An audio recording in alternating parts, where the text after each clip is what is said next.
everyone, and welcome back to another episode of the Capes and Lunatics. Well, unofficially, it'll be another Marvel Tales, but anyway, because yes, it's me, Phil, and the only other one willing to join me, it is Justin the Owl.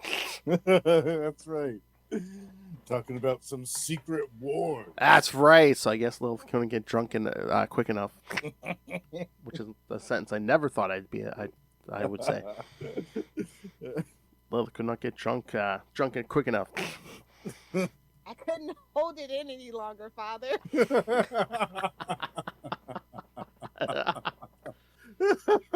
That's the kind of good stuff we'll get if we can do. We need to get a live read in. Yes.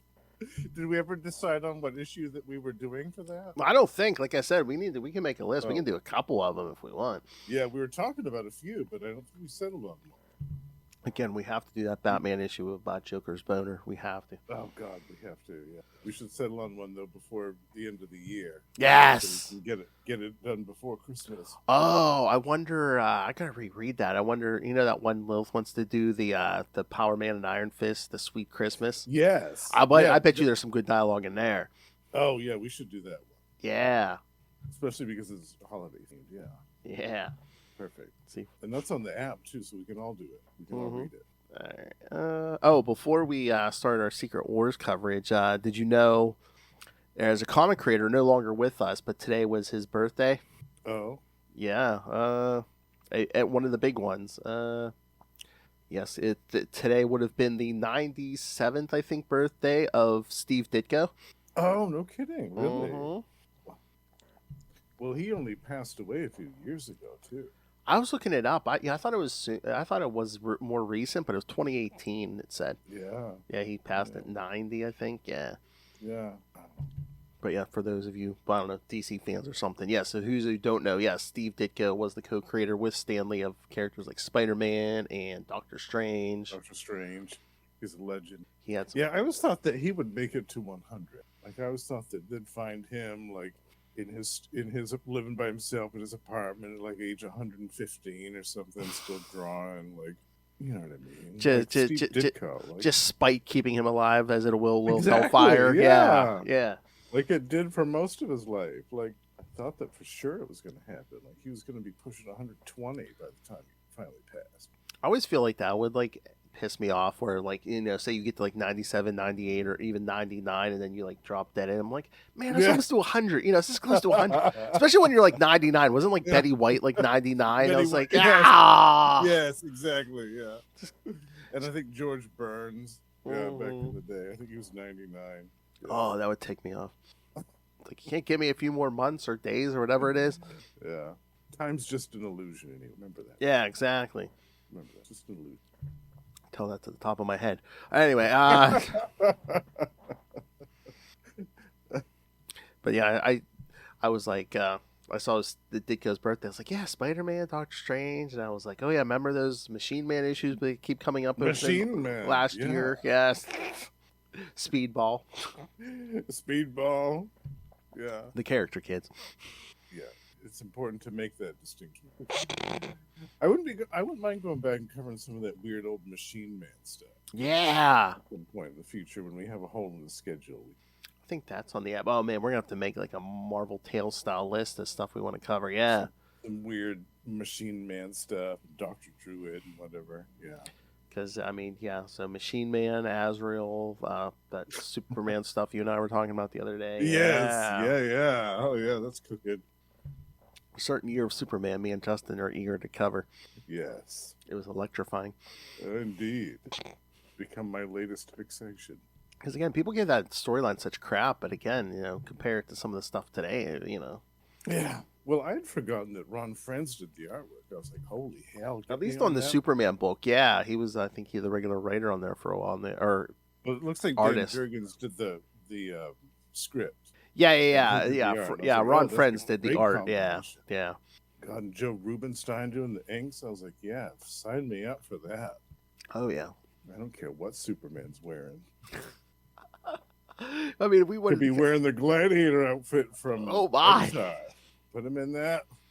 I mean, God, if we wanted to cover all the Electric Superman appearances, I mean, that would give us an excuse that we could do some Grant Morrison Justice League too. Oh, true. Yeah, there's a little bit of that in there, wasn't it? Oh yeah, the whole that year when he had those powers. Yeah, Grant Morrison was like had to use Oh, Electric Superman. Yeah. oh, did he use him for that whole year of Oh yeah. Justice League? Oh, no kidding. See, I was off the grid for that whole Yeah, time from period. like issue like his first appearance as Electric Superman was like issue 5 of that JLA run, and then I think he was Mm. back to normal in issue 20. So yeah, so between there, yeah, Oh, he was. all right. Yeah. We'll have That's to what I do said. that at some point. There's poor people who write team books. It's like for the characters who have their own monthly books, you're really at the mercy of whatever they're doing in the monthly books. Yeah. Yeah. The editor's bane. Yeah, it's like it's like what are you wearing? Well, I put this on in issue 135 of my own series. What do you mean they gave Superman electric superpowers? Okay, I probably confused some of our younger listeners here. Yes, when I said issue 135, back in the day, books would get over 100 issues. Yes, that was something that happened. Yes. And occasionally they got up into the 400s and 500s. Oh yeah, when they didn't touch it, the numbering and all. Yeah, when they left it alone. Or hell, some of them, like like Thor, who didn't start until Journey in the Mystery, 83 or something. Yeah. I mean, basically, right before Heroes Reborn, Thor just crossed issue 500, I think. Yeah. Yeah. Shirtless Thor. You remember that, eh, Justin? Oh God, yeah. You better believe it. Oh my God, that's what we need to cover. We need to at least cover that 4-issue story, man. Which one? The what is it, Warren Ellis or whatever? Yeah. Yeah. Shirtless Thor, pretty much Mike naked Diodato. Enchantress. Yeah. Yeah. Whatever you're into, kid, there's something for you in those 4 issues. I think Lilith might join us for that one. Oh yeah. Yeah. Well, yeah. Left foot, please. I don't like a turtleneck. I don't need a penis making a fashion statement. All right. Yes, I'm all about covering the Electric Superman. Oh yeah, we gotta do something. Yeah, we gotta do that. I gotta get caught up on my reading first. I was gonna say, you were saying about you want to collect the issues, but except for those one shots I showed you, I think the regular issues are on the app. So are they? I think so. Yeah. Oh, okay. I had assumed that they would have left a whole chunk of that out for obvious reasons. But no, like I said, it's so weird. Except for those one shots, yeah, the rest of them I think are on there. All right. Like the monthly stories, yeah. Yeah, I still want the physical. Oh yeah. Oh, that's Superman Forever. That's a lenticular. Oh, nice. Yeah. Well, they might have had a regular newsstand edition, but yeah, I got the lenticular. Yeah, where it's cool. That Alex Ross art where the lenticular, when you move it, it's Clark. He rips open the shirt and takes off. Yeah. I think, when we're talking about the cool gimmicky covers, I think Lilith brought that one. Mm-hmm. I know she brought that up. I was like, oh yeah, that is a good one. Yeah, I love that. Yeah, I gotta find that. I'm trying to remember. I bet I'll find it in the dollar bin. Oh yeah, I mean. That one's kind of thick, so I don't know if they give it. You might be able to find it somewhere for $1, but it's like I think it's like a thicker issue. So, you do want that Superman Forever because spoilers, after like he basically returns to the normal, he basically crashes to Earth naked. So, Oh yeah, sold. Say less. That is sold. All right. Should we get to these Secret Wars issues, which I have no synopses for? All right, let's do it. Well, these are new too, so I feel they probably wouldn't have synopsis. Yeah, they're from kind of like the end of 2023, beginning of 2024. Yeah, because I know the cover date on the first one is January 2024. So, all right. So, no synopses, but I'll do the credits here and. Issue 1. Oh, what's that in the background? Looks like a shield. All right. So, Marvel Superheroes Secret Wars Battleworld #1, cover date January 2024. A whole new war. A whole new war. A whole new fantastic point of view. Writer, that's right, Baloney Factory himself, Tom DeFalco. Yeah. Penciler and inker, Pat Olive. Colorist, John Calise. Letterer, VC's Joe Caramagna. And editors Drew Baumgartner, Mark Basso, and Jordan D. White. All right. And all right, kids. So just to warn you now, again, the cast of this is well, we see a few characters from the original series, but the rest is filled out with like characters who got action figures in that original Secret Wars line, but weren't used in the original story. So it's quite the baloney fest this time. So. But it's all sausage Secret party. Wars Beyonder stuff, so yes, it doesn't. Yeah, the science doesn't matter. Yeah, it's fun. So if you're looking for large frosted knockers, this is the wrong place.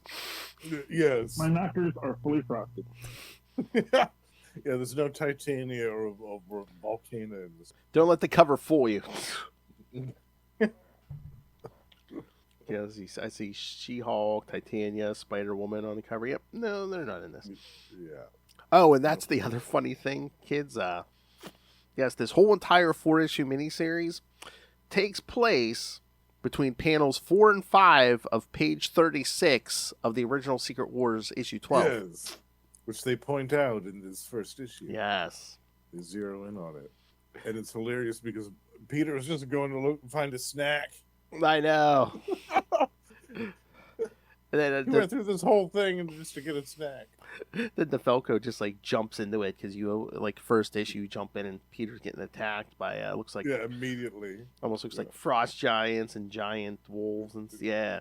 At first I thought he had been transported to Asgard or somewhere. Yeah, Ymirheim or whatever it is that frost realm. Yeah. Because yeah, I think it's they say later it's like a weird pocket dimension that got created or something. Mm-hmm. But yeah, look at that synopsis page. Look what the we're gonna fill in faces on all those shields, kids. Yes. It's great. It's like a bingo card. Exactly. So yeah, we see Peter, just basically trying to outmaneuver these frost giant looking creatures and the wolves, and he had just gotten the alien symbiote costume. Yes. That's another important detail. Like this costume is brand new to him. He hasn't even been home yet. Yeah. Right. He's only had this for a few hours at this point. So yeah. Well, actually, he might have had it for a day or two at this point. Maybe, yeah, because I think the whole war, the whole 12 issues was like a week or something. So. Oh, okay, yeah. Yeah. So it might have been a day or two. A little bit of time, but it's still completely foreign and unusual to him. Exactly. As we'll see, things that it does. Plus, there's some time. He spent some time dead because remember, Doom killed everybody. Right. Yeah. That minor detail. So yeah, then they give you the. Well, we see some voices talking to each other, and we kind of get the synopsis of like the original Secret Wars, and then it's basically the Cliff's Notes version of what happened in the and why Spider-Man's wearing Secret this Wars. black suit, yeah, up to that point, because there was still some extra stuff to happen after Peter got his snack. Like it was still, I think, a couple issues after that. Exactly. I love some more rubbernecking. I swear it's somewhere. I forget if it's a letter page or something, but I swear they're like, Tom DeFalco was like, that was the only open space where you could fit a story in there. So he just basically, yeah. There's not a whole lot of other areas where you could do that. Yeah, no, it moves pretty quick. Yeah. In the second one you could do whatever. The first one, this is a lot more limited. The only open time is like when they were sleeping. Right. So we see Spider-Man get that black costume, and then look at that Pat Olaf art with it's so good. Giant Doom. Yeah, I'd forgotten honestly how good he is, and he inks his own stuff. I mean, it's tremendous. Oh, that's what we got to cover. I might put that on the list for the Spider-Man stuff because I had other stuff on there, but at least an episode of Untold Tales of Spider-Man. Yeah, or I was thinking too, their work together on Spider-Girl. Like I haven't read hardly any of that. And I'd cover that someday with you and Lilith and Ray if he's into that. Yeah. I think that'd be so much fun because I think that's all on the app too, isn't it? I believe so. Yeah, but I'm always down for that. Yeah. Yeah. I'd love to discover that stuff. And I know she says she's not interested in Marvel, but I think if I could sell Kristen on anything, it could be Spider-Girl. Yeah, because that's a separate, separate parallel dimension. and she loves like family stuff. I'm like, it's her and her parents, and Yeah. oh yeah, And it's its own thing. It's not part of the whole overarching Marvel continuity. It's a separate thing. yeah. Yeah. But yeah, we need to do Untold Tales of Spider-Man, at least an episode of that too, because that's Pat Olive and Kurt Busiek. Oh yeah, Yeah, definitely. and it takes place between like some of the early Amazing Spider-Man issues. Okay. Yeah, and Yeah, I'm they come up with sold on some original villains. Nice. Yeah, I'm all for that. There's anything Kurt Busiek. Oh, you know what we should do? We should make Ray do the Untold Tales of Spider-Man, because like I think is it issue 2? I think they come up with a I forget what it is. There's a character. It's like a Man-Bat type of character. Oh really? Yeah, but it's like a little kid who's been transformed into like a bad creature. Yeah, but Oh, I love it. Yeah. no, Ray, it's not a Batman. It's a Man-Bat. Yeah, there's a big difference. Look, check out his leathery wings. Striking fear into the hearts of people, Ray. Look at that. Look at that. Batman, my favorite character. So yeah, so we see Spider-Man going for his snack, but then Spider-Man gets teleported. We see how Spider-Man got teleported, and he thinks the Beyonder's behind it. Because again, all the weird stuff that's been happening to him and the others for the last week has been the Beyonder. Yeah. I love Tom DeFalco's dialogue sometimes. He's just like, if you wanted a solo superstar, you should have chosen Captain America or Reed Richards. Yeah. It would have been funny if he would have been like, you should have chosen Wolverine. I hear he's very popular. Right. He was a little bit too unstable at that point to do his own solo stuff. He was still rocking that burn brown outfit. Yeah. Lashing out at Captain America every 5 seconds. Yeah. So Spider-Man's battling these creatures, but then he saves like the big wolf, the one wolf and one of the cubs. Yeah. The giant toppled over and he was going to crush the pups. Yeah. See, look, Justin, he saved the dogs. Look at that. I know. That makes up for the dog death in the Ghost Rider from the other day. Yeah. Good. I love it. And then and then the part where he gets whisked into the Beyond section of Bed Bath and Beyond.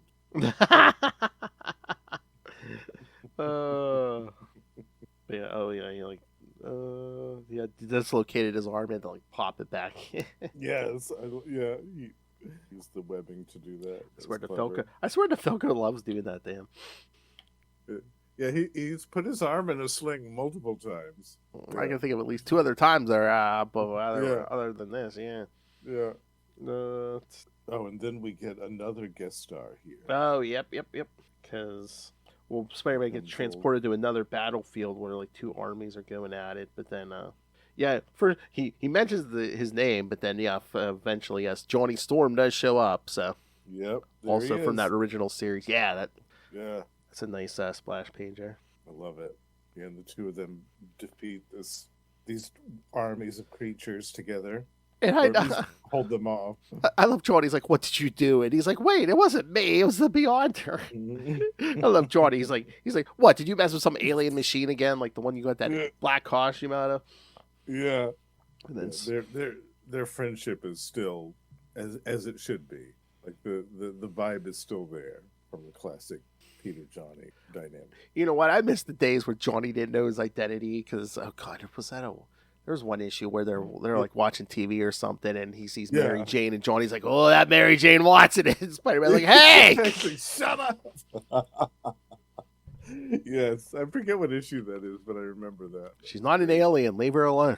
Yeah, exactly. You wouldn't be interested in her, Johnny. Yeah, but Spider-Man gets grabbed by that one alien's tentacles. I don't think those are tentacles.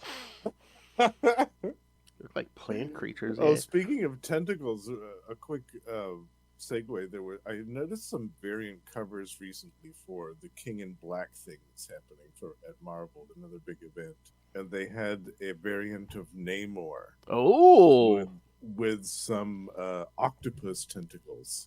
Oh, emerging from his lower half, and I wanted to see if Lilith had seen that image yet. I'm sure she has some kind of Google search for tentacles. I don't think those those are tentacles. Oh my god. Oh, you know what? Oh my god, I'll try to find that image. Maybe next episode I'll be like, "Hey, Lil, Justin wanted to know if you saw this image." Yes, yeah, that he ordered. yeah. Oh yeah, I have to know her reactions. Of course, I think Peter. it's Oh my god. That was her reaction. Oh Peter. Oh my god.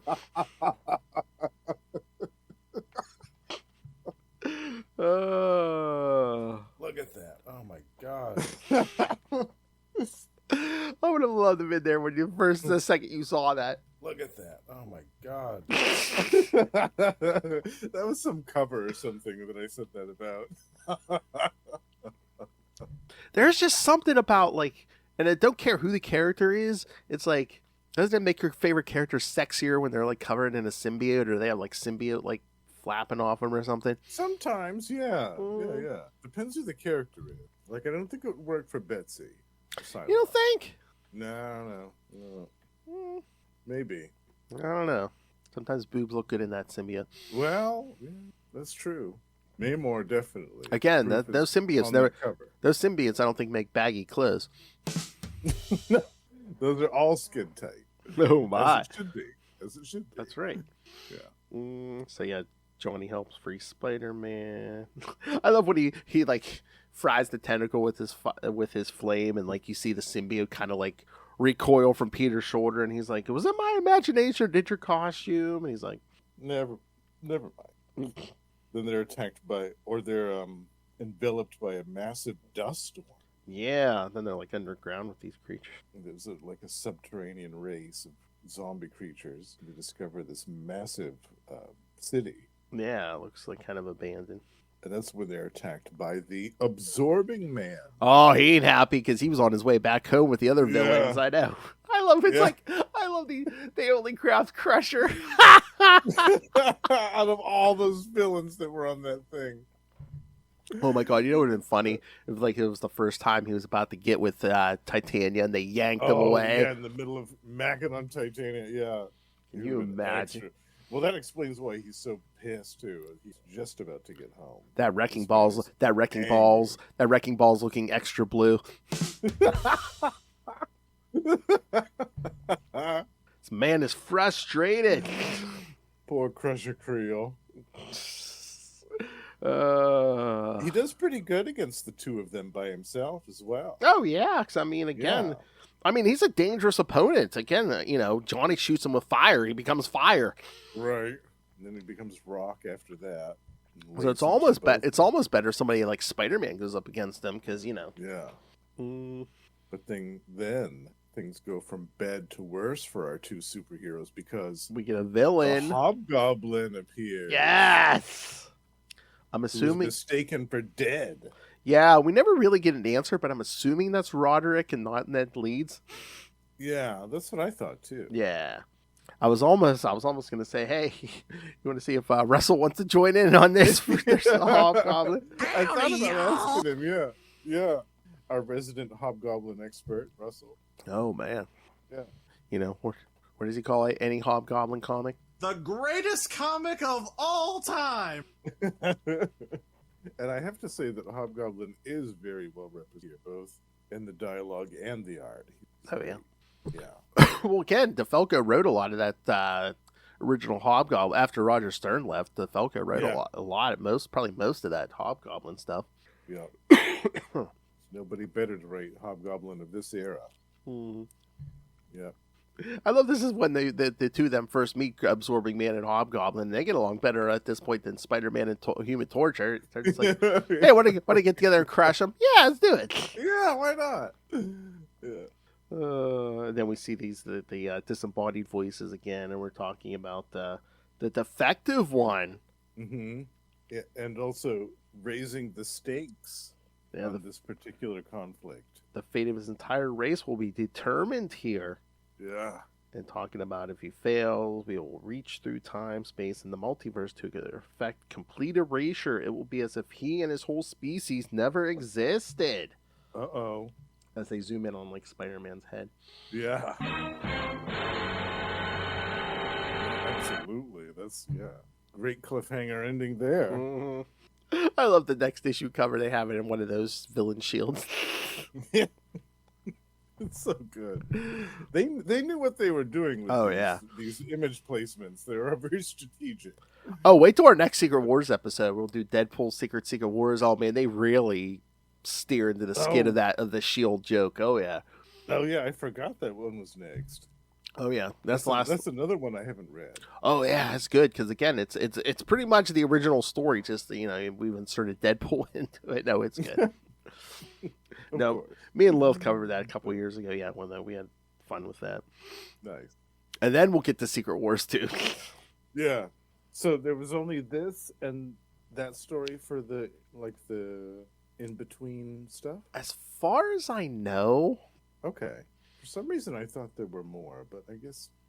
Well, again, there's a lot of stuff with that 2015 Secret Wars. There were a whole hell of them. Maybe that's what I'm miniseries with that. Yeah. And they're doing something weird now. It's almost like another Secret Wars series where they're like throwing together.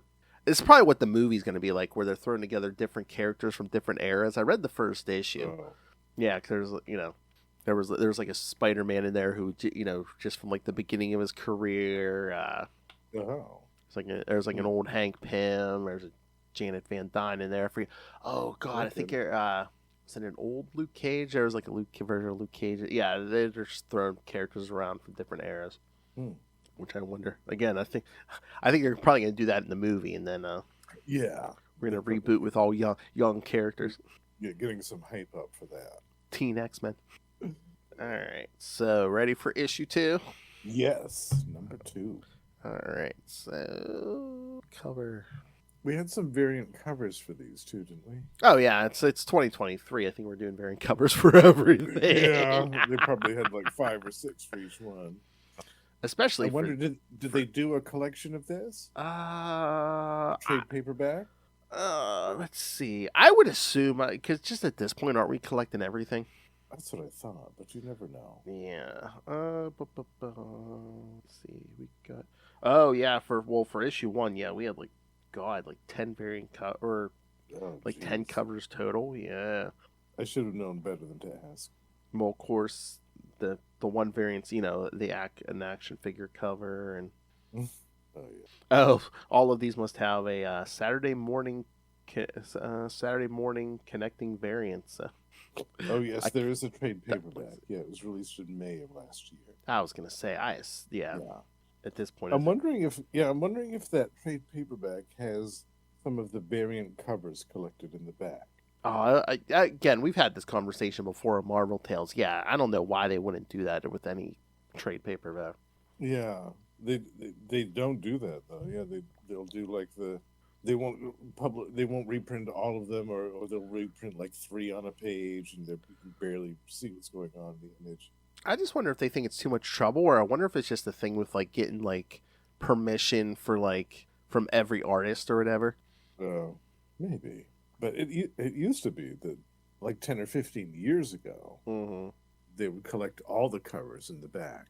I mean, granted, they did a whole lot fewer variant covers then compared to now. Yeah. But we still would get all of the covers, and it was lovely. It was like a little gallery. Oh yeah.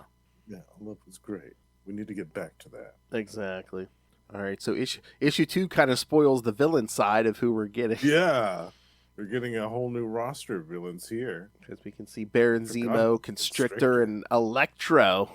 Yeah, forgot about Constrictor too. So yeah, then we see Absorbing. We open up issue 2 where we left off. Absorbing Man and Hobgoblin coming after Spider-Man and Johnny. The battle is joined.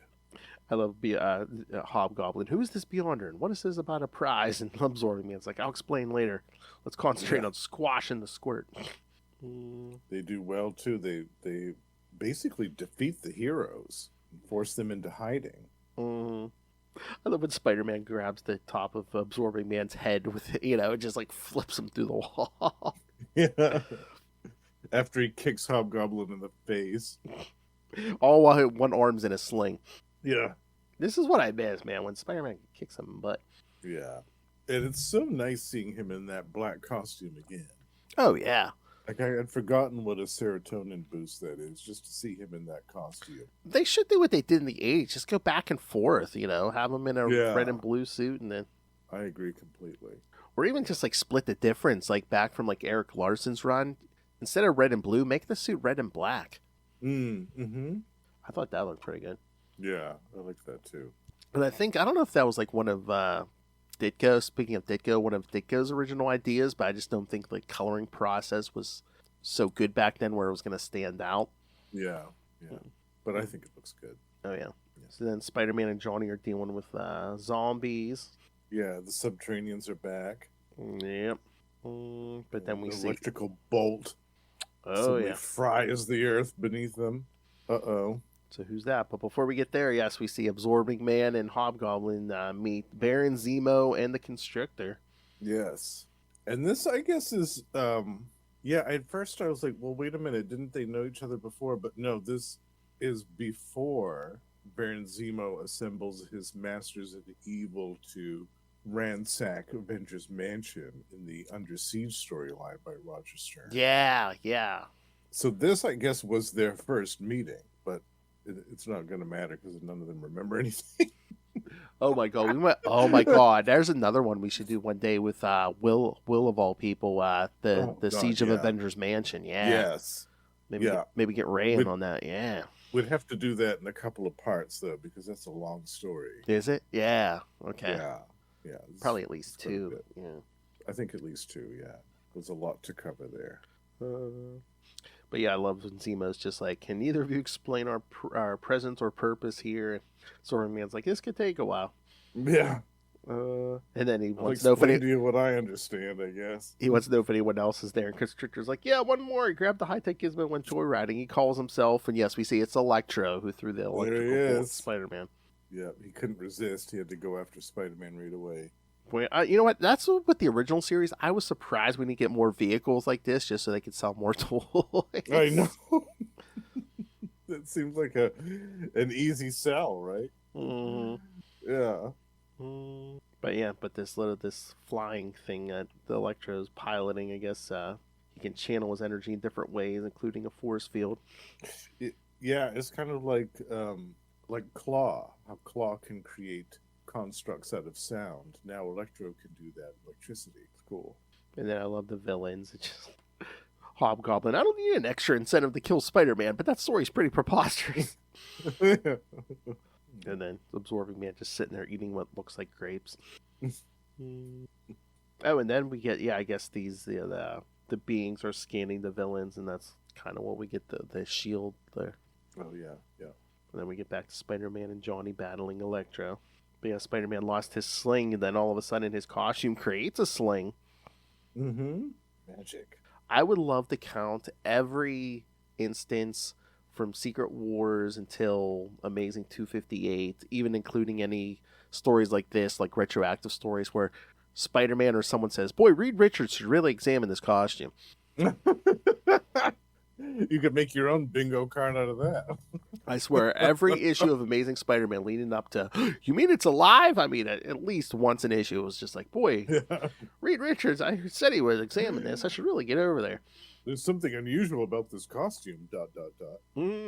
And then as Spider-Man and Johnny are walking, we see a voice from above say, hey, Flamehead, who's your new friend? Because they don't recognize Spider-Man's new costume.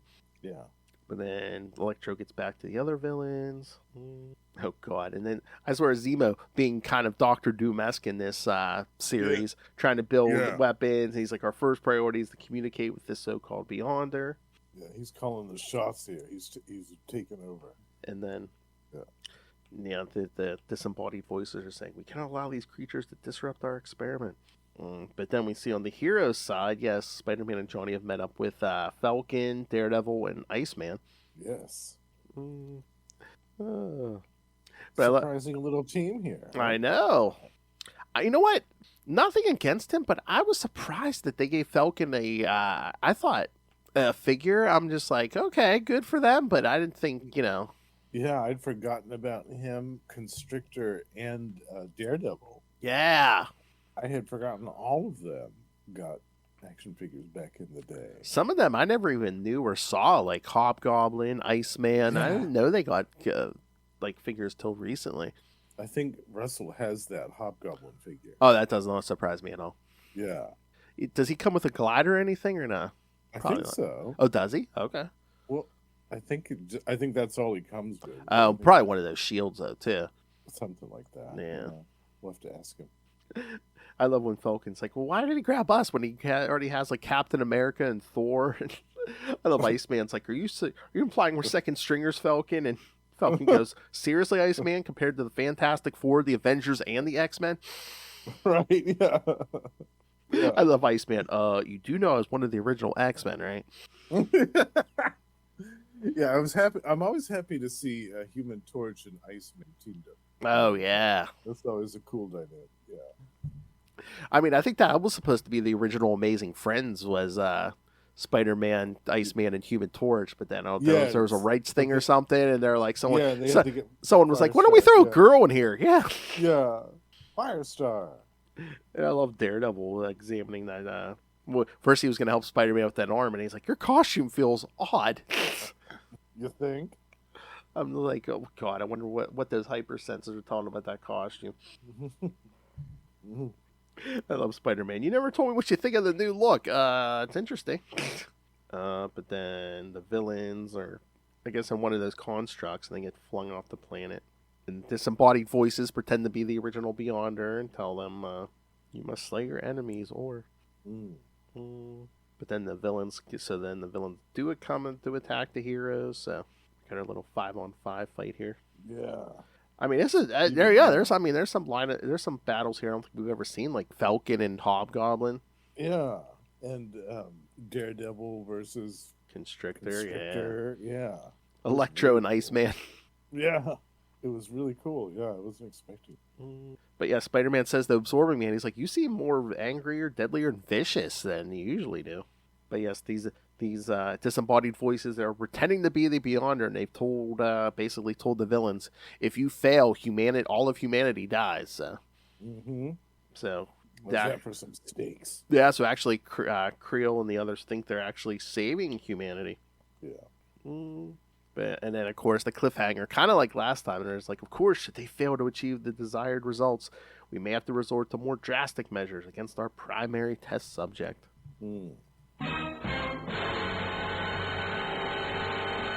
So, which you all think is Spider-Man. Yeah. All right, we're halfway through. What do you think, Justin? I love this. Yeah, I love this. I wanted more of this. Yes. Yeah. I hope that they do more of these. This is so much fun.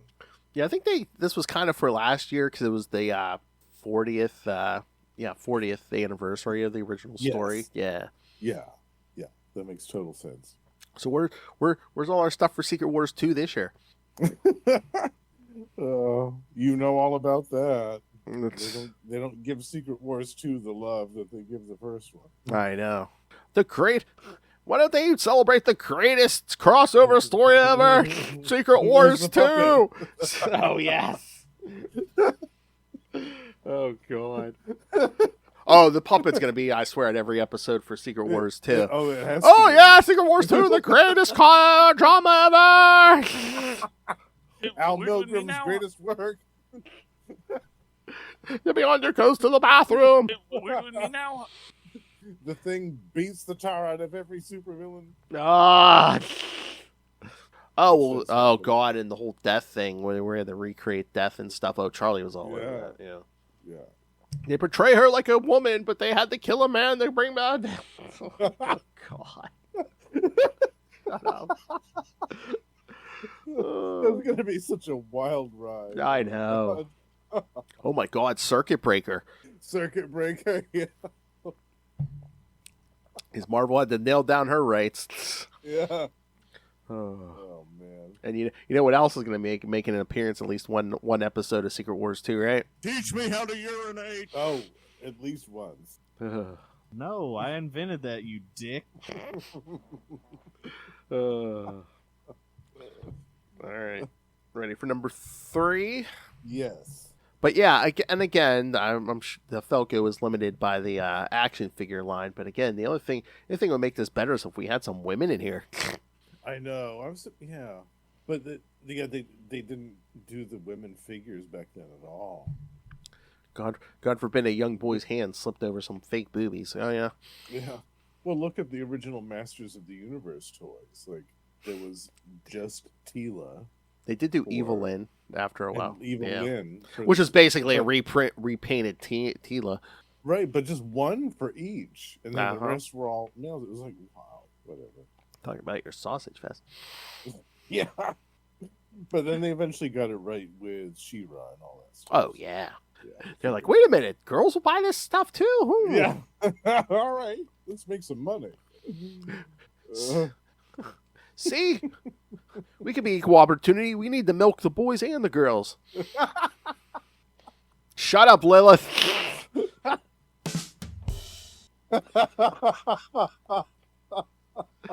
Oh. Oh God! I saw a post the other day, or like it was like, yeah, probably the worst secret identity ever. Prince Adam and He-Man, meanwhile, because they had like the same haircut and everything. It's ridiculous. It's even more ridiculous than the Clark Kent Superman. He basically just used the sword to change clothes. Is what he did. Yeah, right. In the other animated series, they figured it out because they made them look different. It was an early 2000s He-Man animated series. It was excellent. Well, with the original, probably didn't help that again. Like even all the male figures, they were all pretty much just body type was all the same. Yeah, it was the same. Yeah, same body, different heads. Yeah, just stupid arms, one closed, one hand open. Right? Yeah, and no kung fu grip either. No. Yeah. You tried to do the kung fu grip on those, you'd end up breaking them in half. Oh my! All right. Anyway, Battleworld number 3. All right. So yeah, we're back to the fight. Absorbing Man becomes stone and becomes like a giant stone figure. Yeah, giant Creel. Oh God! Another favorite of Charlie's, Creel, Crusher Creel. Yeah. And they called him Crusher Krell, but anyway.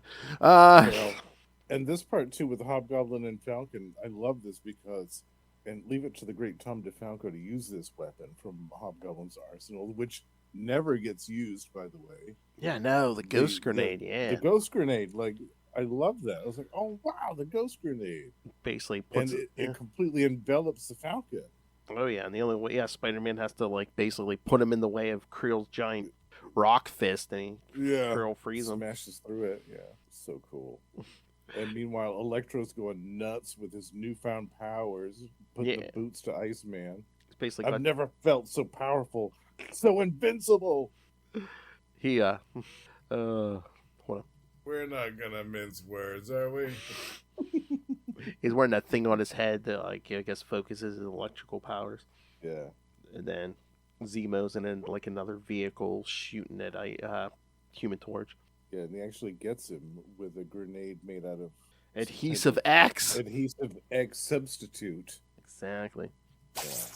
I love this Patrick Olaf artwork. Like the battle between Daredevil and the Constrictor, and then that panel of Creel hurling his wrecking ball into the building when Spider-Man leaps away just in time. It's so good. I love it. Oh yeah. Yeah. I love Constrictor basically doesn't care what's going on. He's basically you say he's a mercenary, so it's basically like, Yeah. Oh yeah, and then once again, when Constrictor gets Spider-Man around the leg, that whip, man, that suit kind of opens up there. Yeah.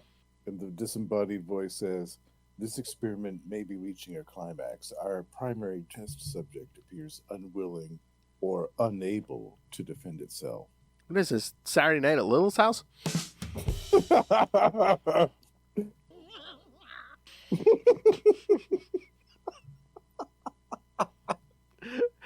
As the subject is crawling their way out of the house. Mommy, Daddy.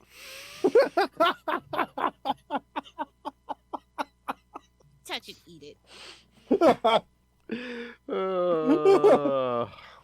See, Lilith, I really don't need you here anymore. Don't get censored. And then giant Creel is trying to grab Spider-Man after he's been slammed into the wall by Constrictor. And Human Torch is melting through Adhesive X. Which, again, you knew he was going to do eventually. Definitely. Get, like, Nova intensity. I love Hobgoblin telling Falcon, "You're distracting me from my main goal, Falcon, the destruction of Spider-Man." Falcon says, "Toss me a bone and tell me I'm moving up on your enemy list, even if it is a lot." Funny. And then I did miss Red Wing, though. We didn't get an Yes! appearance from Red Wing here. I was a little bummed about that. Yep. And I love this from Johnny. Yeah, because the Absorbing Man takes Iceman's power. And Yeah. Johnny comes along and he goes, "I am so over this absorbing thing of yours, Creel. Your act needs a serious upgrade." Yeah, like 2 panels on that page. Yeah. Yeah, it's so good. Oh, yeah, the minute... And then this part is great. This part made me laugh out loud earlier when I was reading this. The icy chunks of Crusher Creel are raining down on Electro from above. Oh, yeah. Melting. He gets hit with some melted Absorbing Man. Yeah, and short circuits himself. Goes, yeah. "Oh, no!" That's always the funniest when he short circuited him with water, like the one time Spider-Man hit him with a fire hydrant. Yeah. Yeah. Or kick him into Hydro Man or something. So funny. But yeah, the minute Creel folk became a giant ice crab, I'm like, Johnny's just gonna melt him. Yeah. So then Zemo and Hobgoblin have taken off. These two are knocked out, and then Daredevil just like kicking Constrictor in the I love he's telling Daredevil, he's like, "You may have gotten a lucky shot, but I'm a highly trained super agent. You're no match for my skills or coil." He says, "Maybe I am, maybe I'm not, but they certainly are," as the other 4 come charging at him. Yeah, and that's no contest. And then Zemo plotting while Hobgoblin's watching him from the shadows. Yes, this continues into the next. Oh, yeah. Although, yeah, this cliffhanger, yes, the disembodied voices have now turned the heroes against Spider-Man. Yes. That's the cliffhanger for 3. Yeah, now the heroes are attacking Spider-Man. Yeah, a little bit of mind warping happens here. I was surprised by that. Yeah. And once again, the voice is talking about, the test subject proving its worthiness by fighting for its own survival and that of its entire species. Yep. Not mentioning which species, though. Oh, yeah. Oh. Yeah. All right. Ready to finish this off? Yes, number 4. All right. Oh, yeah, we got it covered. So good. So yeah, we see right where we left off. The heroes are like, well, now everyone's coming after Spider-Man. Yeah, the heroes and the villains. Yep. They're convinced that destroying him is the key to their survival. But yeah, the whole human race, pretty much. And then Zemo's working on a weapon. Because, of course, Zemo's like, "Why should I share the Beyonder's prize when I could be the sole recipient?" Typical Zemo. Oh, this Tom DeFalco dialogue. Spider-Man, "Do you seriously think I'm a threat to humanity? Me? I can't even qualify for the Avengers practice team." Yes, this was before he became an Avenger. Before Bendis was like, "Everyone's an Avenger." Yeah. You're an Avenger, and you're an Avenger. Your mom's an Avenger. Yeah, your dentist is an Avenger. Oh my God! You see, he's coming back to Marvel, supposedly. I did see that, and I did a very long and frustrated eye roll. Because everyone's like, "Oh, is he gonna be back on Avengers?" I'm like, if anything, put him back on Miles Morales, maybe, because he seems to do much better on characters he created. Yeah, put him on that, or have him make a new character. Yeah. In the Ultimate, or give us a new Jessica Jones series or something. Right. Yeah. Because I'm pretty sure she's a brand new character. I mean, I could see them doing something Jessica Jones because I think she's going to be in Daredevil Born Again season 2. So. Oh really? Yeah. Okay, that makes sense. Yeah. But the voice is the human is on the verge of panic, meaning Spider-Man. So basically, yeah, Spider-Man's going to town, man. He kicks Absorbing Man in the head, and he's webbing up Iceman and throwing him into the torch. Yeah. Ricochets off Daredevil and punches Falcon. Well, remember, kids, in the original Secret Wars series, Spider-Man did put boot the ass of the X-Men. So. Oh yeah, yeah. When he has to, he can really let it loose. Yeah, I mean, this isn't them jobbing modern day Spider-Man. I mean. Yeah. This is Spider-Man who will go on in a few months and trounce Firelord. So. Right, yeah, a Herald of Galactus. He puts the boots to Firelord. This ain't modern comic system. I mean, to take him down, I mean, pretty much the Constrictor grabs him with one of those coils, whips him around, and slams him in the Yeah. Absorbing Man's ball. Yeah. Yeah, this is a brutal fight. It's And then Hobgoblin's about to attack Zemo. But yeah, Spider-Man's knocked down. The others are talking about putting Spider-Man out of his misery. But then, here we go. What's that face on that suit? Yeah. They're like, Spider-Man looks different. Yeah. Yeah, I love this. Oh, yeah. So basically, the symbiote's basically defending itself and Peter. Yeah. And doing quite a job of it, I must say. Oh, yeah. Thrashed all of them. And was able to make an escape. Yep, but the voice even says it's like the subject seems content to merely stun its attackers. It's like mercy and compassion were believed to be unknown to its race. Could his exposure to the human explain such behavior? Yeah, probably. Because he swings off with Peter still unconscious, as he will on Earth also. Yes, this happens many times actually. And then Zemo and the Hobgoblin are fighting. Now, did the Zemo action figure have this weapon thing? I don't remember. I don't know. I think saw that. It was my first thought. I think Zemo's I don't think Zemo's another one. I didn't even know how to figure in this line. Yeah, but he had some type of gadget, some type of mechanism with his action figure. None of the ladies could get action figures, but hell, let's give the Nazi an action figure. At least they didn't give the Red Skull one. Oh yeah. Oh my god. Yeah. Probably the hate monger. It probably would have been. The only reason Red Skull's here instead of Zemo's here instead of the Red Skull is probably because it was easier to make the figure of Zemo. To like repaint that figure than have it look like a red skull on his head. Well, in the comic books, the skull was dead. Was he? I was gonna say which 84. time was this? Oh, maybe. Yeah. 84. He was dead. I was gonna say which time? He's always dead. He was always 80, dead till he ain't. Yeah, I know. Yeah, but it was impressive. They kept him out of it for almost a decade. Oh yeah. Yeah, it was good. DC needs to wise up and figure out how to do that with the Joker. Oh yeah, me and Lilith always say that. Like he needs like a break. Yeah, they need to figure out how to do that with the Joker because that's some tired shit.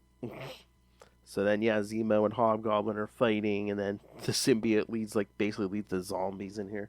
Yeah, I love that. He's got that big grin on his face. That's so good. But then, yeah, Peter wakes up and starts battling Zemo and Hobgoblin.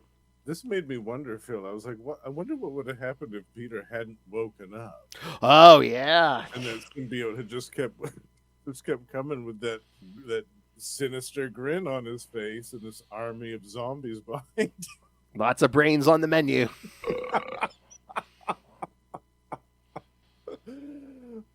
I think it would have had a much different ending.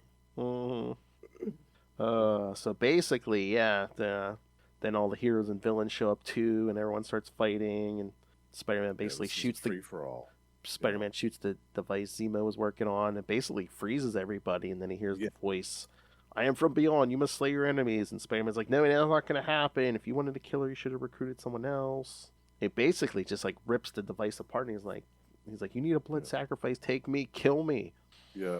And then the voice says, "We have our answer." And the ultimate hero. Looks like a giant whirlwind, and the next thing we know, hey, look, it's panel 5. Peter finally got his snap. Yep. There we go.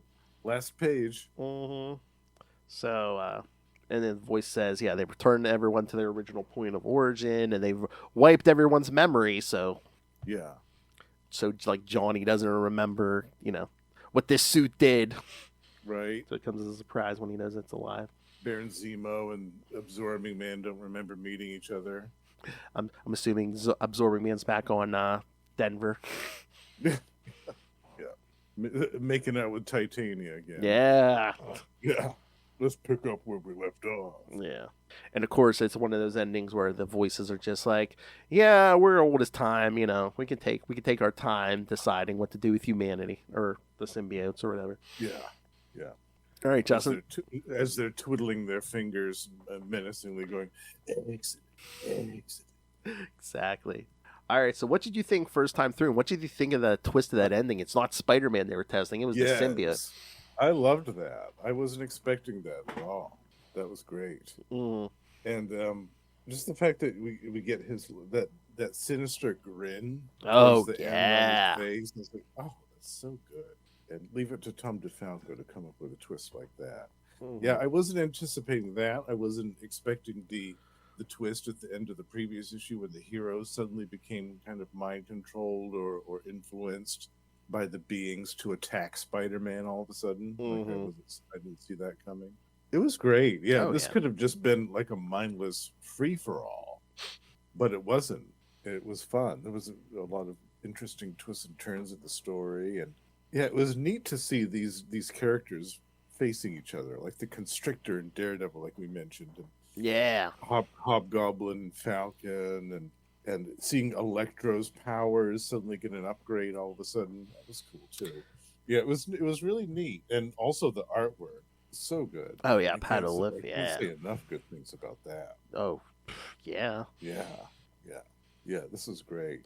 Yeah, I remember. I said before, I'd love to see more like this. I hope that they have more miniseries like these planned, because I think that they're great.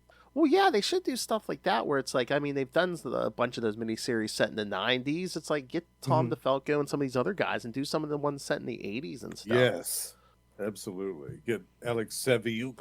Oh, yeah. Yeah. And do some Spider-Man retrospectives.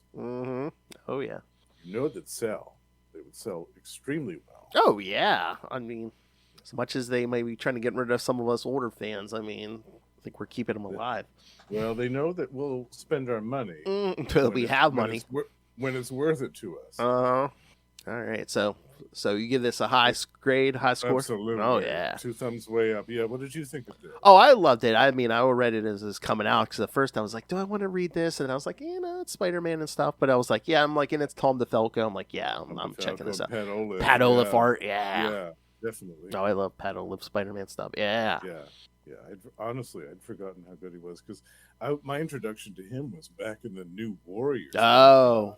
When towards the end of that series, I think that he was the artist on the last year or so of that, and I loved his artwork there. It was great, but years later, he's just taken his style into a whole new stratosphere. It's so good. Like you said, like his Spider-Girl stuff and that Untold Tales of Spider-Man. Yeah, that's also good.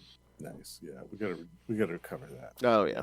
Yeah, I'm gonna. And he did some stuff over at DC. Didn't he work on Superman or?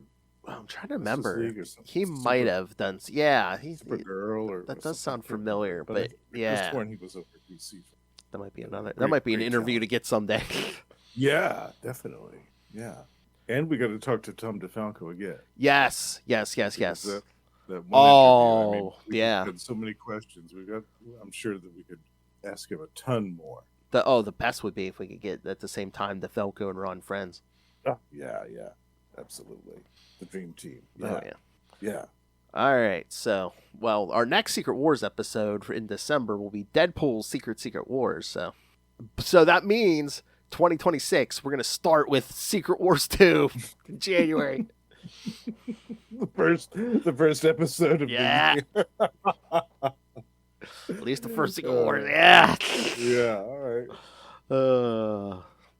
But next episode, yes, we're going to start our Supergirl series leading up to that movie. We're going to cover the first appearance of Supergirl from Action Comics, Action Comics 252 and Superman 338.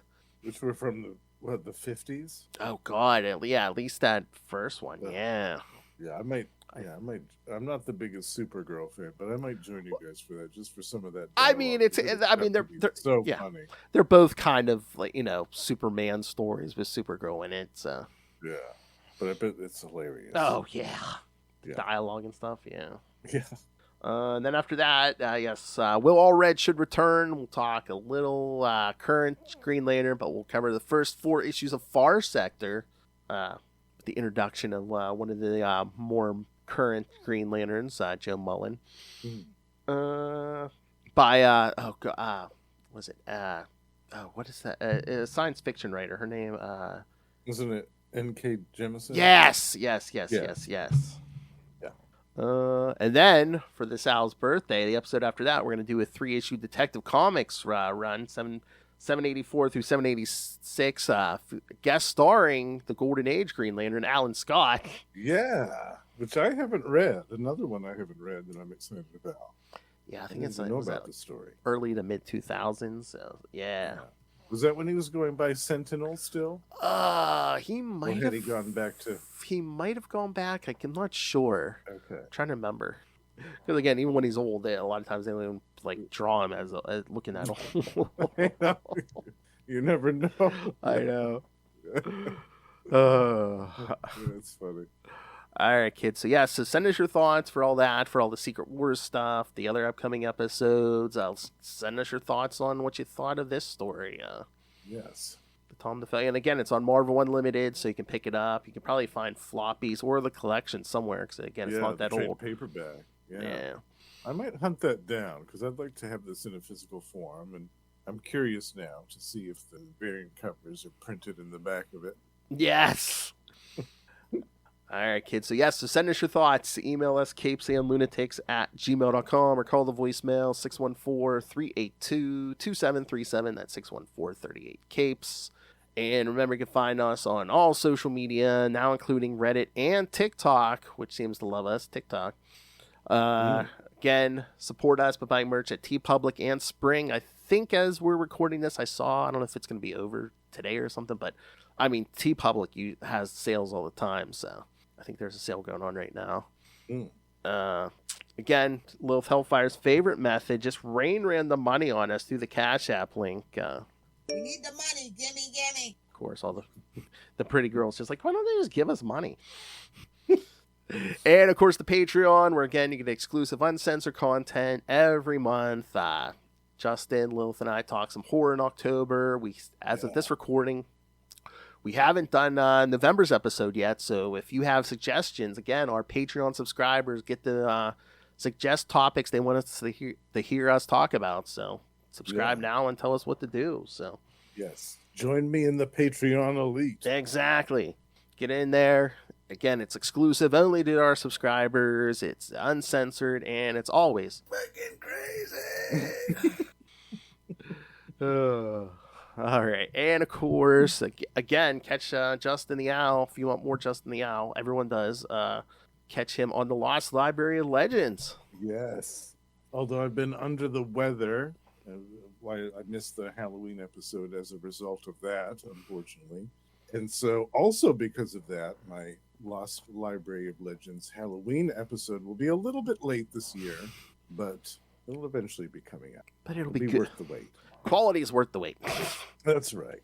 Good things come to those who wait. It will. And, of course, pick up Dick Grayson Boy Wonder on Amazon. Again, I know you're on Amazon. Help support Kristen, our resident educator. Yes. Again, learn all kinds of stuff about the character of Dick Grayson. And follow me all over social media at the Podfather. At Podfather Phil will be the handle. So, all right. Sorry, kids. I feel like I'm trying to rush through this, but I'm battling my own little secret war, bladder control. You got to get that trough under your desk. I got to get that little Hellfire bladder control, man. Like a freaking camel. All right, for another episode, we have been your Capes. Ampersand. Lunatics! Secret Wars. It had to be Charlie. All right, come back next time for Supergirl. Might even have a full house.